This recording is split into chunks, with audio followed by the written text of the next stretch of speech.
Welcome to the program, everyone. I'm Christiana Manpour in London. The United States and the United Nations are strongly condemning the violence that's erupted in Nigeria. And these are some of the latest images: smoke billowing into the sky amid reports of a prison in Lagos being set ablaze. It comes after security forces opened fire at a peaceful demonstration against police brutality on Tuesday.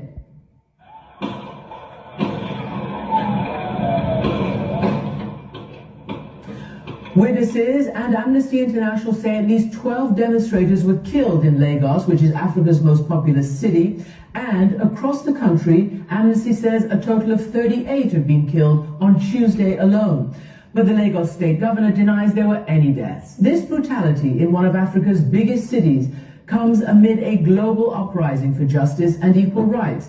And powerful voices from Joe Biden to Beyonce have joined in denouncing this violence. Activist and renowned rapper Folarin Falana, better known by his stage name Falz, led one of the first protests 2 weeks ago, and he's been taking part ever since. And he's joining me now from Lagos. Falz, welcome to the program. We're coming to you because you've obviously got, the pulse of the people. You've got 7 million Instagram followers, and you have been organizing some of these protests and joining in. Can you tell me how this all started? What turned this city into violence? Wow, it's really crazy for everyone out here. It's a horrible time. And if this was yesterday, I probably wouldn't have been able to take this call because I was extremely distraught. It was a horrible incident. But it started probably about 2 weeks ago, roughly about 2 weeks ago, on the 8th of October. Myself and another artist named Runtown, we had shared on our Twitter and Instagram pages that we were going to do a walk, just a march, a peaceful protest against all forms of police brutality, all forms of police misconduct in general. And we did that with the hashtag #EndSARS. The hashtag was already in existence. This is something that was already a big thing on social media, but no one had actually gone ahead to do a physical protest. So we decided to take that extra step. So we went out on the 8th, I think it was a Tuesday. We went out and probably we're expecting maybe around about 50, 100 people, but probably got around about 2,000 people or so that came out on that very day, and it was huge. We did a march to a police station which has some high-ranking officers here in Lagos, and we handed in a petition just saying that the youth, as a group, were very unhappy with the way things were going, and we were really furious about police brutality, police harassment, police extortion, and enough is enough. Basically, everyone was standing up. Everyone was lending their voice to this particular cause. So from that day up until now, back to back, it's been a different state in the country, because there's 36 states in total. Right. But apart from that very one on that day, we didn't even have to call for people to come out in other states. Everyone just trooped out, on their own. It's been crazy. It's been really crazy. Falz? Yeah. Let me just interrupt you a bit, because I just want to ask you so that our viewers are clear. #EndSARS is the hashtag, and it's the movement. SARS, for everybody to understand, is a special police unit, right? It's the special anti-robbery squad. What is it about them? And apparently they're not in uniform, they're plain clothes, and for years you have been protesting against them. What is it that you're actually protesting? What do they do? It's all forms of violence. It's all forms of brutality, and the offenses that they're supposed to be protecting us against is pretty much the offenses they end up committing.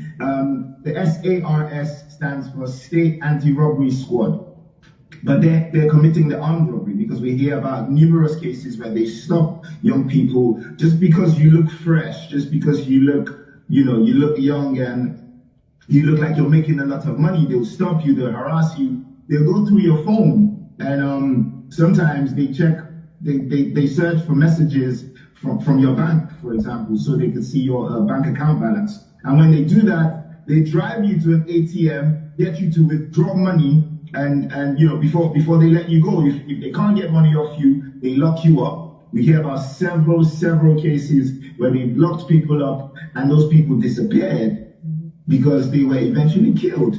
So it's really crazy. If you're not as lucky when you encounter them, they could shoot you on the spot. It's all forms of violence. They beat people up. They torture people. They murder.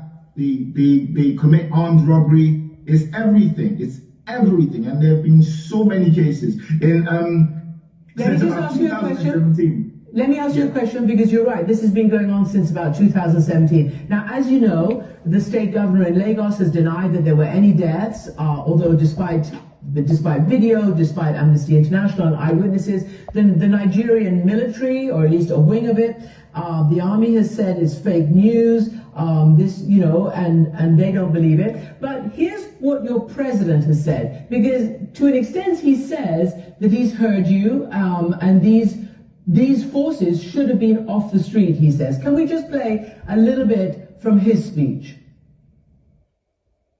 The disbanding of Falz is only the first step in our commitment to extensive police reform in order to ensure that the primary duty of the police and other law enforcement agencies remains the protection of lives.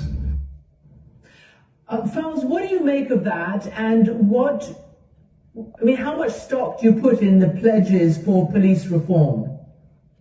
It's infuriating, it's annoying, it's frustrating. And I think that's exactly how everyone's feeling, because they've been reforming the police for the longest time, but we've never actually seen actual action. And they said, I was about to say, since 2017, they've been announcing that the SARS unit has been disbanded. They announced in 2017, announced in 2018, announced in 2019, now in 2020. After we started these protests, they announced again, and in the same breath, announced that they were replacing that unit with a new unit called the Special Weapons and Tactics Unit. And it's just, they just think we're stupid, because you're literally just renaming this unit and expecting us to say, oh yeah, wow, that's great. Can I ask you something? It's insensitive. I want to ask you what you're demanding, but first I want to ask you, because you alluded to, the stressful situation and the lack of safety. There are a lot of young people who we've reached out to, a lot of people who are very upset and very, like you, but didn't want to appear on camera because they're afraid for their lives. Are you afraid for your own safety? I'm not afraid for my life. I'm not afraid for my life, because where we are right now, I feel like I could easily die by anything else anyway. There's a sheer, man, I don't even know where to start from. We have non-existent healthcare, for example. We have a seriously high level of poverty. There's unemployment. We're in a critical state because of how much corruption and just mismanagement of funds that we continue to see on a daily basis. So if I don't come out to sort of complain about the state of things, I could sit down and I could have an accident on my way to work or something, and I could die as a result of that, because the state of the healthcare is nothing to write home about. We don't even have proper hospitals. Our hospitals aren't well equipped. People have to travel abroad to get proper healthcare, and every Nigerian, and we keep on saying this, every single Nigerian is one sickness away from passing away. So what kind of life am I living anyway? Like, why should I be afraid of dying? I'm gonna die anyway, so what's the point?